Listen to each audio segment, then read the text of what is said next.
अगर कोई मुझे बोले कि आप फर्स्ट क्लास के स्टूडेंट को इंग्लिश सिखाइए तो मैं उससे बिल्कुल वैसे ही सिखाऊंगी जैसा इस वीडियो में मैं आपको सिखाने वाली हूँ। आप सोचिए कि फर्स्ट क्लास के स्टूडेंट से क्या बनता है। आई डोंट थिंक उनसे ABCD के अलावा कुछ बनता है। तो अगर आप उस लेवल पर हैं, अगर आप एकदम ज़ीरो लेवल पर हैं, तो ये वीडियो आपको काफ़ी हेल्प करेगा काफ़ी अच्छे लेवल तक के सेंटेंस बनाने के लिए। हम कोशिश करेंगे कि हम एकदम ज़ीरो से स्टार्ट करके ये जो मैंने एग्जाम्पल्स लिखे हुए हैं उनको हम ट्रांसलेट कर पाएँ। इसी वीडियो में आप इस हद तक के सेंटेंसेस बना लेंगे अगर आप इस वीडियो को एकदम फोकस के साथ बाकायदा नोट्स बनाते हुए एंड तक देखते हैं। तो हम एकदम ज़ीरो से स्टार्ट करते हैं। माइंड यू, मैं छोटी छोटी सी चीज़ें आपको बताऊंगी जो आपने बचपन में पढ़ी होंगी या आप भूल गए हैं या आपको अभी जाननी चाहिए। जैसे this is an umbrella, this is a car, तो ए कहाँ लगेगा, एन कहाँ लगेगा, इनमें क्यों डिफरेंस है, क्या डिफरेंस है, वॉल्स कॉन्सोनेंट्स, ये क्यों सीखना चाहिए। तो यानी छोटी छोटी चीज़ें हम सीखेंगे क्योंकि ऑब्वियसली ये ज़ीरो से स्टार्ट होने वाली क्लास है, तो आपको छोटी छोटी चीज़ें सीखनी पड़ेंगी। और अगर आप फोकस के साथ सीखते हैं तो ये सेंटेंस आप आराम से बना लेंगे। So let's start. तो इस वीडियो में मैं आपको 5 बेसिक पॉइंट्स बताऊँगी, ठीक है, बहुत इजी है। तो ये पहला पॉइंट है कि इंग्लिश अल्फ़ाबेट में कितने वॉवल्स होते हैं, कितने कॉन्सोनेंट्स होते हैं। ये आपको क्यों जानना है वो आपको अगले वाले पॉइंट में पता चलेगा। सारे पॉइंट्स एक दूसरे से रिलेट करेंगे तो एक भी चीज़ को मिस नहीं करिएगा। ओके, अगर आप इस हद तक के सेंटेंसेस बनाना चाहते हैं, बाकायदा नहीं का भी यूज़ है, क्वेश्चन मार्क भी है, अगर आप ये बनाना चाहते हैं तो वीडियो को स्किप मत करना, एंड तक देखना। ओके, बहुत इजी है, बहुत सिंपल है, just a bit of your focus आप सीख जाओगे। Okay, so let's begin. तो मैंने लिखा हुआ है इंग्लिश अल्फ़ाबेट में कितने लेटर्स होते हैं, 26, ए से लेकर जेड तक। ये तो आपको पता होगा, इतना मैं मान के चल रही हूँ कि ए से लेकर जेड तक तो आपसे बनता है, इतना तो बनता ही होगा। ओके, अब देखो, अगर आप हिंदी मीडियम स्टूडेंट हैं तो आपको पता होगा स्वर क्या होते हैं, व्यंजन क्या होते हैं। तो स्वर को इंग्लिश में वाउल्स बोला जाता है एंड व्यंजन को बोला जाता है कॉन्सोनेंट्स, वाउल्स या वॉवल भी बोलते हैं कई लोग। तो जो इंग्लिश अल्फ़ाबेट में ए, ई, आई, ओ, यू होते हैं 5 लेटर्स। इंग्लिश अल्फ़ाबेट में 5 वाउल्स होते हैं, ए, ई, आई, ओ, यू, और उसके अलावा जितने भी लेटर्स होते हैं वो कहलाते हैं कॉन्सोनेंट्स। जैसे सी, बी, डी, एफ, जी, मतलब ए, ई, आई, ओ, यू के अलावा जितने भी लेटर्स हैं वो सारे कॉन्सोनेंट्स हैं। क्लियर ये पॉइंट? आगे आपको पता चलेगा कि ये बात मैंने आपको क्यों बताई। आपको पता है कि जब हम कोई सेंटेंस बनाते हैं तो वहाँ पर हम ए या एन का यूज़ करते हैं। जैसे this is a car, this is a marker, this is a board, तो अ का यूज़ क्यों होता है, या it is an I, it is an umbrella, तो ए कहाँ यूज़ होता है, एन कहाँ यूज़ होता है, क्या ये आपको पता है? तो देखो, क्योंकि हम बिगनर लेवल पर हैं तो सब कुछ हमें पढ़ना पड़ेगा। ए और एन का यूज़ होता है किसी भी एक संख्या को दर्शाने के लिए। नंबर 1 सिंगुलर नंबर, जैसे दिस इज़ अ मार्कर, अ मतलब एक मार्कर है। दिस इज़ अ बोर्ड, ये एक बोर्ड है। दिस इज़ एन एग, एक अंडा है। तो कहाँ ए लगता है, कहाँ एन लगता है वो जानना ज़रूरी है ताकि हम सेंटेंस मेकिंग में मिस्टेक ना करें, है ना। तो इसके पहले वाले जो पॉइंट था इसका पहला वाला, उसमें मैंने आपको बताया था कि वाउल्स क्या होते हैं, कॉन्सोनेंट्स क्या होते हैं। वो अगर आपको समझ में आ गया तो ये आप आसानी से बता लोगे कि कहाँ ए लगता है, कहाँ एन लगता है। मैंने आपको बोला था सारे पॉइंट्स एक दूसरे पर डिपेंडेंट हैं, आपको एक भी पॉइंट को मिस नहीं करना है। तो देखो, अब ए और एन कहाँ लगेगा ये इसी बात पर डिपेंड करता है कि कोई वर्ड कॉन्सोनेंट से स्टार्ट होता है या फिर वाउल से। तो मैंने यहाँ देखो, ये हमारा सेकेंड पॉइंट है। तो मैंने यहाँ लिखा क्या है कि ए और एन कहाँ लगते हैं, ए और एन लगते हैं बिफोर अ नाउन, किसी भी नाउन के पहले लगते हैं। तो नाउन क्या होता है, किसी भी पर्सन, प्लेस, थिंग या फिर एनिमल के नाम को हम नाउन कहते हैं। अगर आप मेरे स्टूडेंट हैं तो आपको मैंने ऑलरेडी बताया हुआ है डिटेल में नाउन क्या होता है। तो noun is basically a name, किसी भी चीज़ का नेम। ज़्यादातर जो चीज़ें होती हैं वो नाउन कैटेगरी के अंदर आती हैं। मेरा नाम, बोर्ड, ये मार्कर, ये सारी चीज़ें क्या हैं, नाउन है, ठीक है। और डिटेल में पढ़ने के लिए आप वीडियो देख लेना, डिस्क्रिप्शन में मैं आपको उसका लिंक दे दूंगी। तो किसी भी नाउन के आगे, जैसे मैं बोल रही हूँ दिस इज़ अ कार, वो एक कार है, तो कार एक नाउन है, तो उसके आगे हम ए या एन लगाएंगे अगर हम एक प्रदर्शित करना चाहते हैं, नंबर 1 को हम रिप्रेजेंट करना चाहते हैं, ठीक है। तो किसी भी नाउन के आगे ए या एन लगता है जब हम एक बताना चाहते हैं। क्लियर इतना? अब देखो एन कहाँ लगता है, ए कहाँ लगता है, तो कोई भी अगर वर्ड है वो किससे word starting with vowel sound, vowel से अगर कोई वर्ड स्टार्ट हो रहा है, जैसे ए आई, तो वहाँ हम एन लगाएंगे, एन आई। अगर आपको एक आंख बोलनी है तो आप एन लगाओगे, क्यों? क्योंकि ये वर्ड ई से स्टार्ट हो रहा है जो कि एक वाउल है। याद रखना ए ई आई ओ यू ये वाउल्स हैं, इनको आपको याद रखना ही है, तभी आप ए और एन में मिस्टेक नहीं करोगे। तो समझ में आ गया कि कोई अगर वर्ड वाउल साउंड से स्टार्ट हो रहा है, वाउल से स्टार्ट हो रहा है तो वहाँ एन लगेगा, और कोई भी वर्ड कॉन्सोनेंट साउंड से स्टार्ट हो रहा है तो वहाँ ए लगेगा। A car, a glass, a ring light, a mobile. Okay, तो क्लियर? अब देखो एग्जाम्पल्स मैंने लिखे हुए हैं। अ बुक, एक किताब। I read a book last night, मैंने कल एक किताब पढ़ी। तो बुक, बी एक कॉन्सोनेंट है तो इसीलिए यहाँ पर ए लगा, अ बुक। कार, ये कॉन्सोनेंट है, a car. Ji, a garden, जी एक कॉन्सोनेंट है और कॉन्सोनेंट साउंड आ रहा है तो ए लगा। यहाँ पर हम करेंगे इसको, पहले देख लो, आई मैंने आपको बता दिया, ए ई आई ओ यू तो ई से स्टार्ट हो रहा है, एन लगा। एप्पल, एन एप्पल तो ए से स्टार्ट हो रहा है, एन लगा।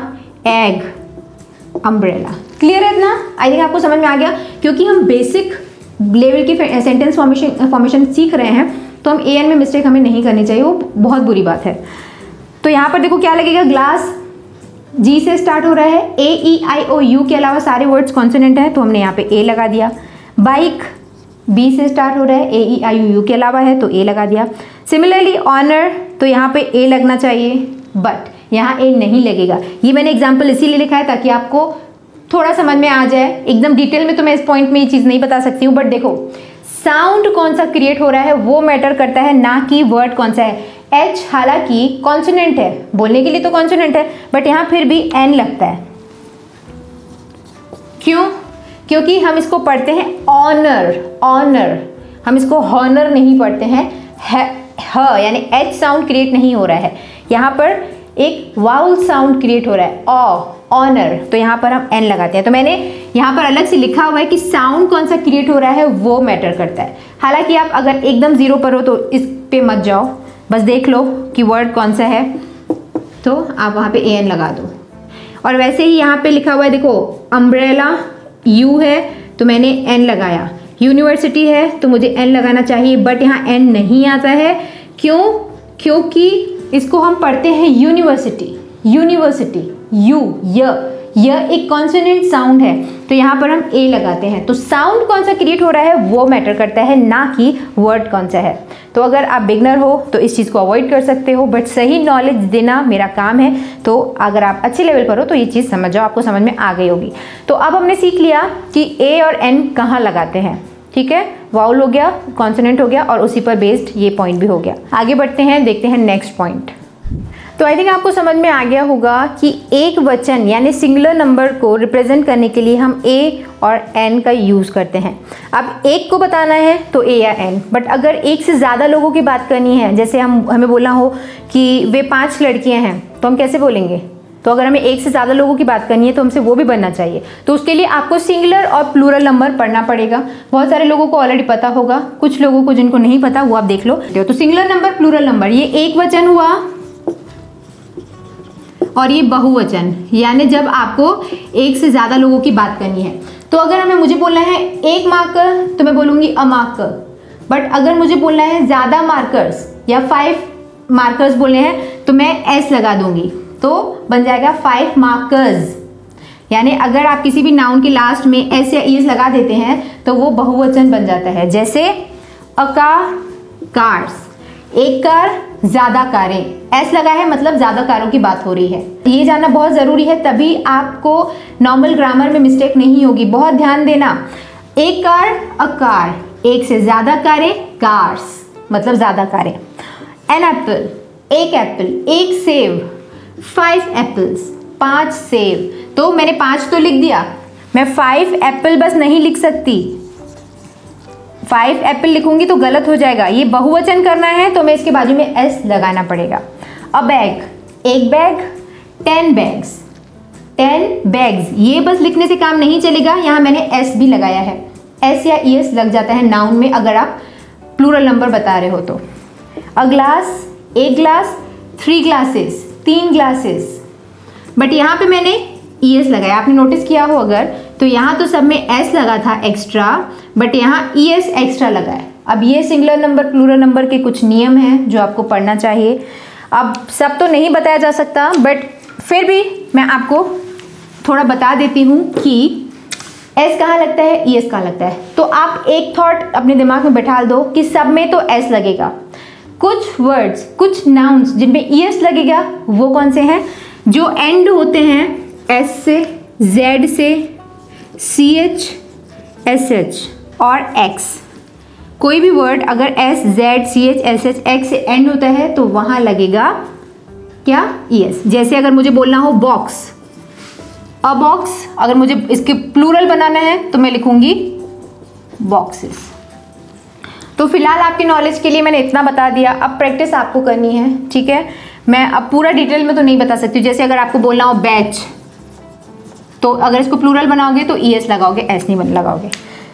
तो सिंगुलर प्लूरल एक डिटेल टॉपिक है, प्रैक्टिस करोगे तो सीखने के लिए काफ़ी कुछ है, बट इसमें तो हम सब कुछ नहीं बता सकते। ओवरव्यू के लिए मैंने आपको ये पॉइंट बता दिया, ठीक है। इतना अभी तक क्लियर है। आगे बढ़ते देखते नेक्स्ट पॉइंट। याद रखना सब कुछ एक दूसरे पर डिपेंड। आपको समझ में आ रहा होगा कि मैं स्टेप बाय स्टेप कैसे बढ़ रही हूँ, क्योंकि हमें जीरो से सीखना है तो हमें जीरो से स्टार्ट करना पड़ेगा। आगे बढ़ते हैं, देखते हैं नेक्स्ट पॉइंट। ये सारे नोट्स बनाते जाओ, काम आएंगे। तो आगे बढ़ते हैं। देखो ये है 4th पॉइंट जिसमें हम पढ़ने वाले हैं सब्जेक्टिव प्रोनाउन। अब ये तो हो गया बहुत हाई-फाई वर्ड कि सब्जेक्टिव प्रोनाउन क्या होता है। बिगनर लेवल पे आपको ये वर्ड पता होने की ज़रूरत नहीं है। सब्जेक्टिव प्रोनाउन क्या होता है? प्रोनाउन तो वो होता है जो नाउन के प्लेस पे यूज़ हो। जैसे अगर मैं बोल रही हूँ कि आकाश इज़ अ नाइस बॉय, तो आकाश एक नाउन है, किसी का नाम है। बट अगर मैं बोलूँ he is a nice boy, तो मैंने आकाश वर्ड को रिप्लेस कर दिया ही से, तो ही एक प्रोनाउन है। ओके, तो ये अभी आपको जानने की ज़रूरत नहीं है। फिलहाल आप देख लो मैं आपको क्या बता रही हूँ। तो सब्जेक्टिव प्रोनाउन क्या हुआ? जो सब्जेक्ट की जैसे यूज़ होता है। अब सब्जेक्ट क्या होता है? My god, so many things are there जो सबको इतना कंफ्यूज कर देती हैं कि इंग्लिश सबको हवा लगने लगता है, बट एक्चुअली ऐसा है नहीं। फिलहाल अगर ये वर्ड्स को आप भूल भी जाओ तो इतना जान लो कि किसी भी सेंटेंस में जिसकी बात होती है, जैसे अगर मैं बोलूँ जैसे Priyal is an intelligent woman, तो प्रियल एक सब्जेक्ट है, यानी सेंटेंस में जिसकी बात हो रही है। तो किसी भी सेंटेंस में जो काम करता है या जिसकी बात होती है, जिसके बारे में बात होती है, वो सब्जेक्ट होता है। यानी किसी भी सेंटेंस का हीरो जो होता है वो होता है सब्जेक्ट। जैसे अगर मैं बोलूँ you are a nice student, you, तो यू यहाँ पर सब्जेक्ट आप हुए, यू हुआ सब्जेक्ट। तो बेसिक था इतना, बट फिलहाल आप ये जान लो कि अगर आप कोई भी सेंटेंस बना रहे हो तो आपको पता तो हो कि तुम को क्या बोला जाता है, आप को क्या बोला जाता है, हम को क्या बोला जाता है, वह को क्या बोला जाता है। तो यही वो टॉपिक है। तो यहाँ पे मैंने लिखा हुआ है आई मतलब मैं, आई मतलब मैं, वी मतलब हम, प्लूरल नंबर एक से ज़्यादा लोगों की जब बात होती है, यू तुम या आप अगर आपको बोलना हो तो दोनों के लिए यू यूज़ होता है, ठीक है।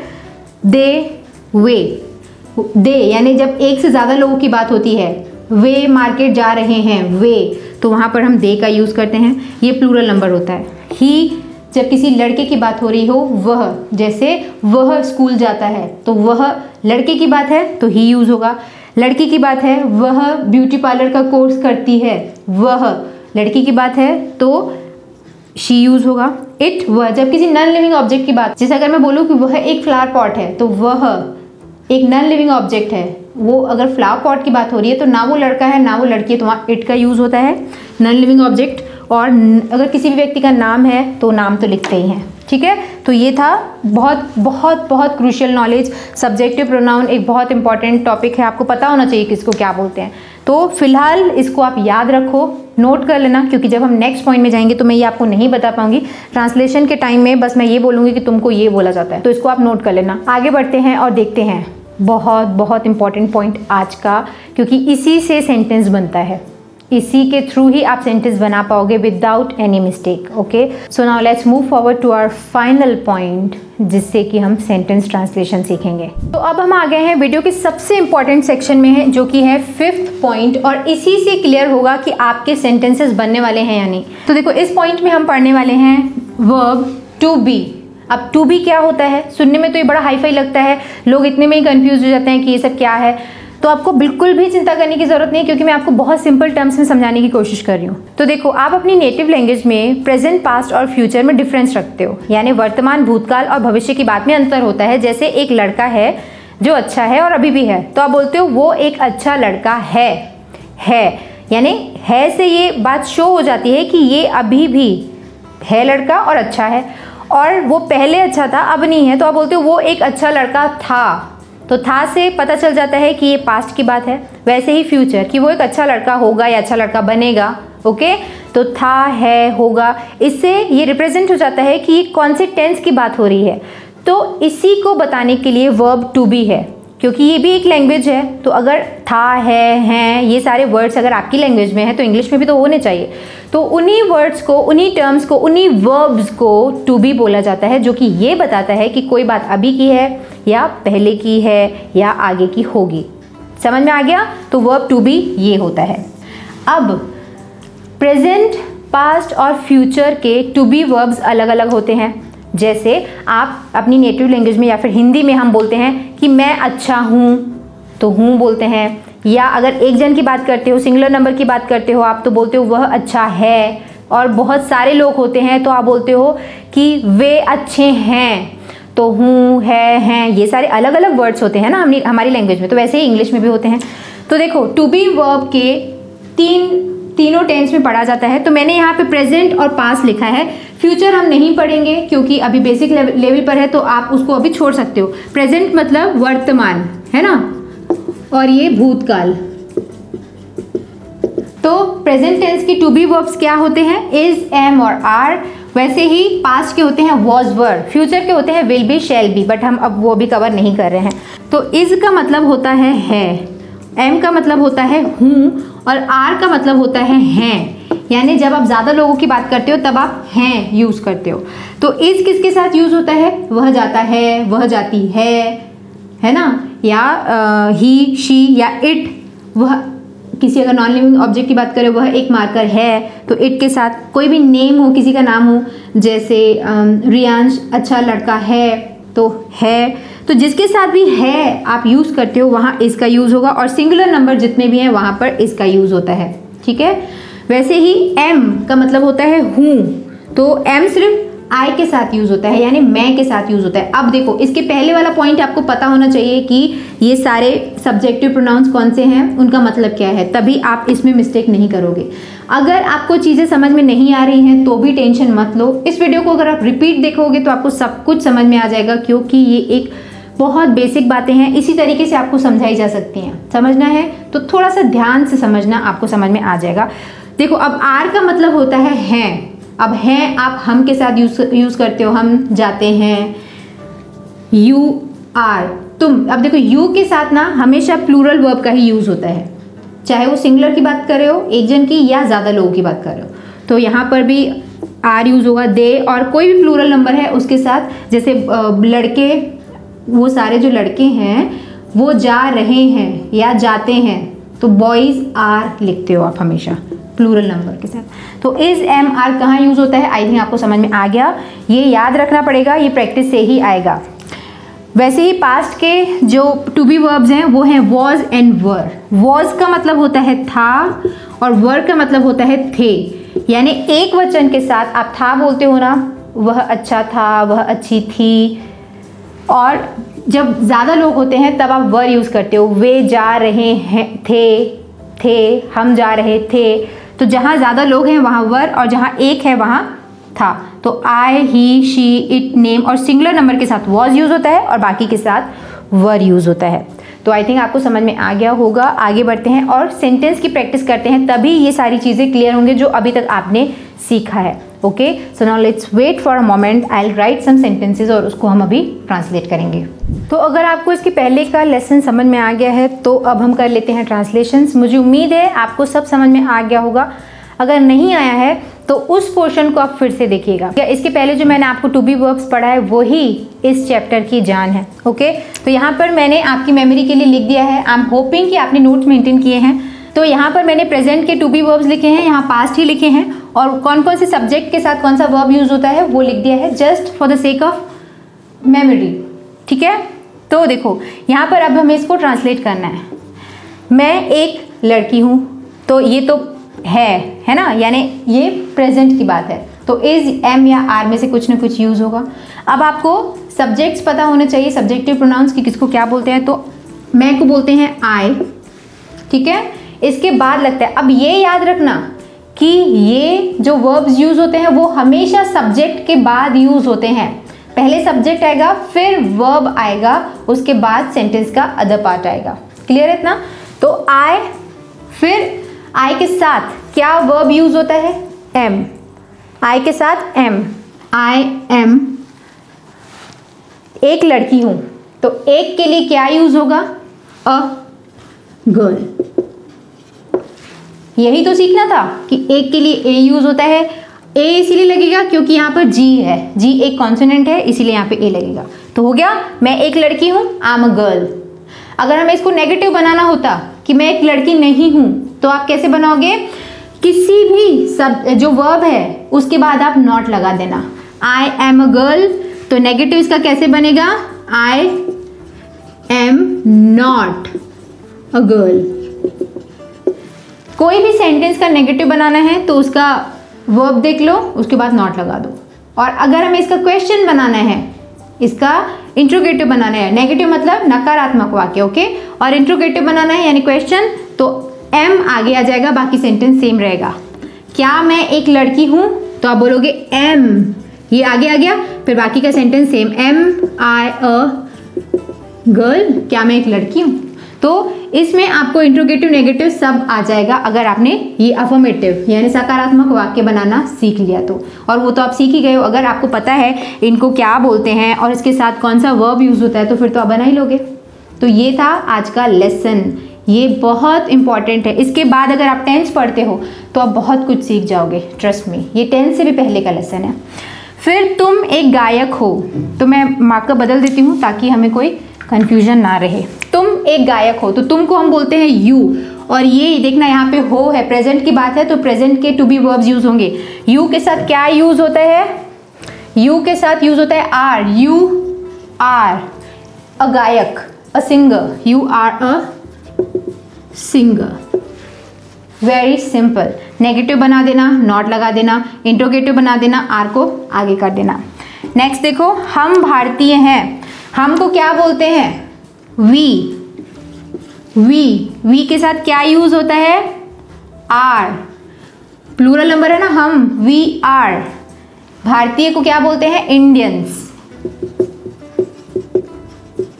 We are Indians. बन रहे सेंटेंसेस।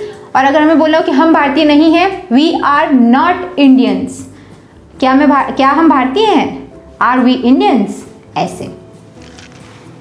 नेक्स्ट, मैं एक भारतीय हूँ, मैं एक भारतीय हूँ, तो मैं, आई, मैं के साथ क्या यूज होता है? आई के साथ एम, याद रखना सिर्फ एम आई के साथ ही यूज होता है। आई एम एक, I am a Indian, I am a Indian. Is it right sentence? No, it's wrong. Why? Because यहाँ पे मैंने ए लिखा है, अ, जबकि मैंने आपको बोला है कि कोई भी नाउन अगर किससे स्टार्ट हो रहा है? वाउल से स्टार्ट हो रहा है या वाउल साउंड से स्टार्ट हो रहा है तो वहाँ पर हम एन लगाते हैं। ये मैंने एग्जाम्पल इसीलिए लिखा ताकि आपको समझ में आए कि छोटी छोटी गलतियाँ कहाँ नहीं करनी है। आई एम एन इंडियन, मैं एक भारतीय हूँ, तो यहाँ पे एन लगेगा।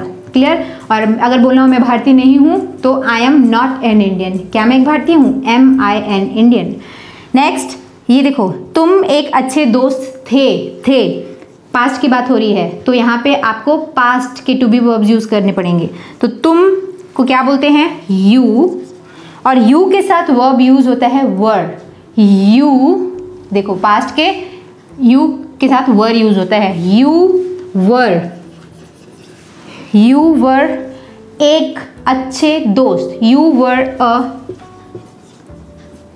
गुड, तुम एक अच्छे दोस्त थे। तो अब आपको समझ में आ गया होगा ए एन कहाँ यूज़ करना है, was were is am are कहाँ यूज़ करना है। अगर आप ऐसे, अब देखो सेंटेंसेस बहुत सिंपल हैं, बेसिक लेवल के हैं, कम से कम 50 सेंटेंसेस सोचो ऐसे। वो एक अच्छी लड़की है, she is a good girl. वो एक अच्छी लड़की नहीं है, she is not a good girl. वो स्कूल जाता है, हालांकि जाता है तो टेंस में आ गया, बट आप इस तरीके के सिंपल सेंटेंसेस सोचो। वो एक डॉक्टर है, शी इज़ अ डॉक्टर। वो एक डॉक्टर नहीं है, she is not a doctor. तो इस तरीके से सेंटेंसेस बनाओ, बहुत सारे बनाओ, बोल बोल के प्रैक्टिस करो, तो बेसिक सेंटेंसेस जो सिंपल सेंटेंसेस हैं वो आपसे बन जाएंगे। पहले सब्जेक्ट आएगा, फिर जो भी वर्ब है वो आ जाएगा, फिर सेंटेंस बन जाएगा। तो बेसिक लेवल पर इतना ही होता है। ये सीख जाते हो तो समझ लो, और सिर्फ सीखना काफ़ी नहीं है, और इसको अगर आप डेली लाइफ में प्रैक्टिस करते हो तो आप बहुत कुछ सीख जाओगे, ट्रस्ट मी, बहुत कुछ। यानी ये सेंटेंसेस बहुत अच्छे लेवल पे यूज़ हो सकते हैं। जैसे हम अच्छे दोस्त थे, वी वर गुड फ्रेंड्स, अब हम अच्छे दोस्त नहीं हैं, we are not good friends any more. तो ये एनी मोर, ये वो तो आगे की बातें हैं, ठीक है, वो आप सीख जाओगे, बट इनकी प्रैक्टिस करो। अब ये है एक्सरसाइज, इसमें मैं आपको 1-2 सेंटेंसेस बताऊंगी, बाकी आपका होमवर्क है, आपकी प्रैक्टिस के लिए है। अगर आप कर लेते हो प्रैक्टिस तो आपका ही अच्छा है, आप ही सीखोगे। तो यहाँ पर मैंने बता दिए काफ़ी सेंटेंसेस। जैसे अगर ये यहाँ पे बोलना हो हम भाई हैं, तो हैं प्रेजेंट की बात है, ठीक है। हम वी के साथ क्या यूज़ होता है, आर। प्रैक्टिस करके समझ में आ जाएगा आपको। वी आर भाई, ब्रदर्स, वी आर ब्रदर्स। क्या तुम एक डॉक्टर हो, क्वेश्चन। तो सबसे पहले इसका सिंपल बनाओ, तुम एक डॉक्टर हो, यू आर अ डॉक्टर। फिर आर को आगे कर दो, आर यू अ डॉक्टर। वे मेरे दोस्त नहीं हैं, यहाँ पे सब्जेक्ट दे यूज होगा, ठीक है। इसके बाद देख लेना, आर लगेगा, फिर नॉट लगेगा। ये आपका होमवर्क है, आप इसको बनाना। क्या तुम एक भारतीय हो, आप इसको बनाना। वो एक शेर है, या फिर ये देखो, ये वाला आपका होमवर्क है। ये जो है आपको करना है, आपको करना है, ये भी आपको करना है। ये वाला बाकी मैं बता देती हूँ। वे 5 लड़कियां हैं, वे तो दे यूज होगा, वे के लिए लड़कियां हैं, है ना, प्लूरल नंबर है तो वे दे लगेगा। इसके बाद लगेगा आर, दे के साथ लगता है आर, दे आर 5 लड़कियां हैं, 5 गर्ल्स, वो 5 लड़कियां हैं। एस मैंने लगा दिया क्योंकि ये प्लूरल नंबर है। तो ये थे बेसिक लेवल के सेंटेंस फॉर्मेशन। अब देखो, अगर आप बोल रहे हो बहुत जीरो लेवल का है तो इतना नहीं है, क्योंकि आप इस तरीके के सेंटेंसेस यूज़ करते हो कि क्या वो एक डॉक्टर है, या वो अच्छा नहीं है, हम भारतीय नहीं हैं, वहाँ 5 लड़कियाँ हैं। तो इस तरीके के सेंटेंसेस आप बनाते हो। अगर इतना भी प्रैक्टिस कर लेते हो तो काफ़ी लैंग्वेज आपकी इंप्रूव हो ही जाएगी। इसके बाद टेंस देखो, टेंस सीखो, तो आपसे वो भी बनने लगेगा। तो ये एक बिगनर लेवल का चैप्टर था। इसके आगे अभी डेमोन्स्ट्रेटिव वर्ड्स जो होते हैं, दिस दैट दीज दोज, वो भी मैं आपको प्रैक्टिस करवाऊंगी आगे आने वाले वीडियोस में। वो भी 0 लेवल की ही इंग्लिश काउंट होती है, वो भी आप सीख जाते हो तो बहुत अच्छा होता है बिगिनर लेवल पर, ठीक है। तो इस चैप्टर को फिलहाल मैं एंड करूंगी। आई होप ये लेसन आपको समझ में आया होगा। अगर आप इसे बहुत अच्छे से देखते हो, अच्छे से सीखते हो, तो ट्रस्ट मी, आप काफ़ी अच्छे लेवल के सेंटेंसेस बनाना सीख जाओगे। तो अगर ये वीडियो पसंद आया और आपको लगता है कि हेल्पफुल है तो इसे शेयर ज़रूर करिएगा। जिस भी व्हाट्सएप ग्रुप में आप ऐड हैं वहाँ पर आप जस्ट शेयर कर दीजिएगा, नो मैटर वहाँ लोग देखना चाहते हैं या नहीं। यू नेवर नो कि किसकी नीड है क्या सीखने की। तो प्लीज़ इसे शेयर करिएगा। एंड अगर वीडियो पसंद आया हो तो उसे लाइक करिएगा। इस वीडियो के बारे में आपकी ओपिनियन मुझे नीचे कमेंट सेक्शन में लिखकर बताइएगा कि लेसन आपको कैसा लगा, आगे आप क्या देखना चाहते हैं। एंड ये जो मैंने सेंटेंसेस लिखे हैं आपके लिए, उसको आप ट्रांसलेट करिएगा। फर्स्ट कमेंट में मैं इनका आंसर आपको दे दूंगी, ठीक है, तो वो करिएगा। एंड अगर आप पहली बार इस चैनल पर आए हैं तो चैनल को सब्सक्राइब ज़रूर करिएगा, क्योंकि यहाँ पर ऐसे बहुत इंपॉर्टेंट वीडियोज़ अपलोड होते रहते हैं जो आपको काफ़ी हेल्प करते हैं इंग्लिश को इम्प्रूव करने में। तो do subscribe information centre. On that note I am signing off. मिलते हैं हमारे अगली वीडियो में एक और टॉपिक के साथ। See you the next video. Bye bye, thanks for watching.